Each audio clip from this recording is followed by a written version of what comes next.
বিসমিল্লাহির রহমানির রহিম। আসসালামু আলাইকুম, welcome back to my channel. Hello বন্ধুরা, আজ আমরা তৈরি করব মিষ্টি কুমড়ার ফুল দিয়ে ঝটপট বিকালের একটি নাস্তা। এই নাস্তা তৈরির জন্য আমি প্রথমে একটি বাটিতে নিয়ে নিয়েছি 1 কাপ বেসন, সাথে নিয়ে নেব 1 কাপ চালের গুঁড়ো, সাথে দেব 1 টেবিল চামচ মরিচের গুঁড়ো, 1 টেবিল চামচ হলুদের গুঁড়ো। নাস্তাটি বাড়তি একটি স্বাদের জন্য দিয়ে দেব 1 টেবিল চামচ ধনিয়া গুঁড়ো, দিয়ে দেব পরিমাণ মতো লবণ।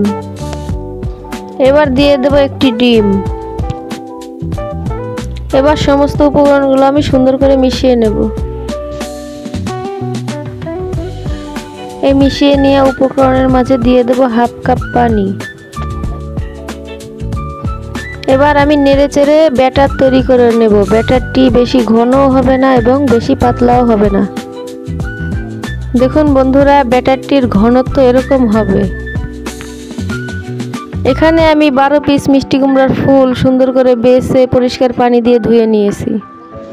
একটি ফুল নিয়ে আমি ব্যাটারে দিয়ে 2 পাশ উল্টিয়ে পাল্টিয়ে ব্যাটার লাগিয়ে নেব। এবার একটি ফ্রাই প্যানে সয়াবিন তেল গরম করে একটি ফুল আমি দিয়ে উল্টিয়ে পাল্টিয়ে সুন্দর করে লালচে করে ভেজে নেব।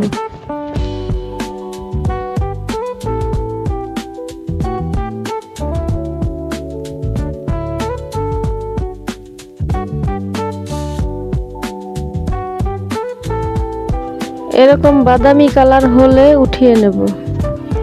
একইভাবে সবগুলো ফুল আমি সুন্দর করে ভেজে নেব। সবগুলো ফুল আমাদের ভাজা শেষ। এবার আমি পরিবেশন করে নেব। তৈরি হয়ে গেল আমাদের ঝটপট বিকালের নাস্তা, মিষ্টি কুমড়ার ফুল ভাজা।